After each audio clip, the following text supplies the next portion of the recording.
हरे कृष्णा। दोस्तों, जैसा कि आप जानते हैं, दामोदर मास प्रारंभ हो चुका है।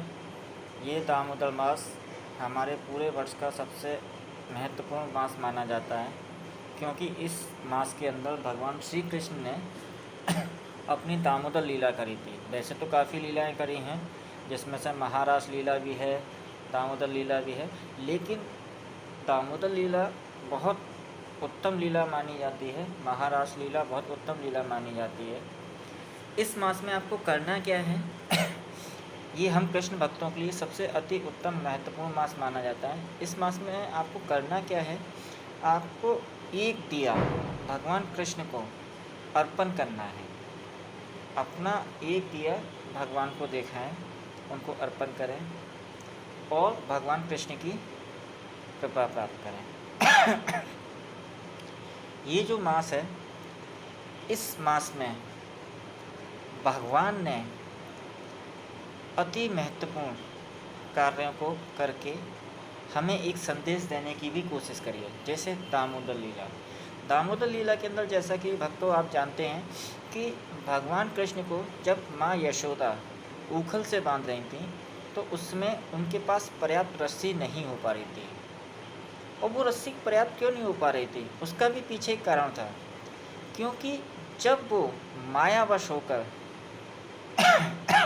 भगवान कृष्ण को बांधने का प्रयास कर रही थी, तो भगवान ये दिखा रहे थे कि मैं किसी माया के वशीभूत होकर नहीं बांधा जा सकता। लेकिन जब माँ यशोदा ने ममतामयी होकर उनको ऊखल से बांधने की कोशिश की, तब आपने देखा उसी रस्सी के अंतर्गत भगवान तुरंत बंध गए और उन्होंने ऊखल से बंधना स्वीकार किया। तो इससे हमें ये सीख मिलती है कि भगवान को हम केवल अपने भक्ति भाव से ही बांध सकते हैं। माया के किसी भी भक्ति भाव में बहकर, माया के किसी भी वश में आकर हम भगवान को नहीं बांध सकते। हमें भगवान को अपने आप को पूर्णतः समर्पित करना पड़ेगा, उनकी भक्ति करनी पड़ेगी। आप देखना, भगवान जिस तरीके से ऊखल में बनकर माँ यशोदा के सामने थे, उसी प्रकार भगवान हमारे भी प्रेम में बनकर हमारे पास दौड़े चले आएंगे। ये दामोदर मास हमें ये बहुत महत्वपूर्ण शिक्षा देता है। इसके साथ साथ इसी मास में महारास लीला होती है। महारास लीला को अति उत्तम लीला माना जाता है, जिसमें भगवान कृष्ण ने सभी गोपियों के साथ महारास किया। महारास प्रेम की एक अति उत्तम सीमा है, जिसको हम लोग मायावश होकर गलत भाव से देखते हैं।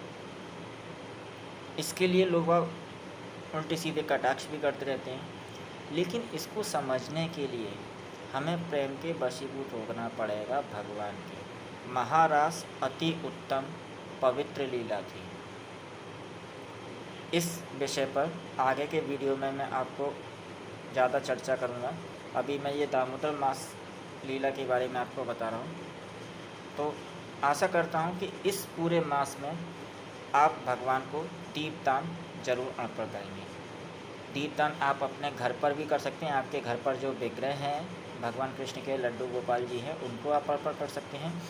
अगर नहीं है तो मेरा आपसे कहना ये कि आप इस्कॉन मंदिर में जाएं, इस्कॉन से जुड़ें, इस्कॉन के भक्ति भाव से जुड़ें। इस्कॉन में हम लोग जिस तरीके से भक्ति करते हैं उसको देखें,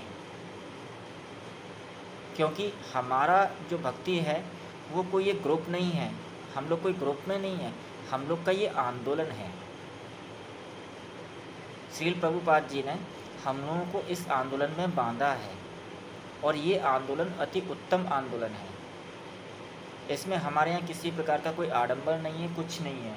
बस हम लोग भगवान की भक्ति ही करते हैं। तो आप इस्कॉन के मंदिरों में जाएं, वहाँ के जो आध्यात्मिक सेंटर हैं वहाँ पर भक्ति भाव को देखें, वहाँ भक्तों का साथ करें। वहाँ पे होने वाले गीता की क्लास लें, वहाँ पर होने वाले भागवतम की क्लास लें। डेली वहाँ क्लास होती है।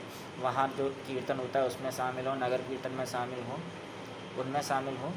आप देखेंगे कि आपको अति उत्तम भक्ति प्राप्त होगी। और दामोदर मास को अच्छे से सेलिब्रेट करिए, क्योंकि यह मास हमारे लिए अति उत्तम मास है, हम कृष्ण भक्तों के लिए। हरे कृष्णा।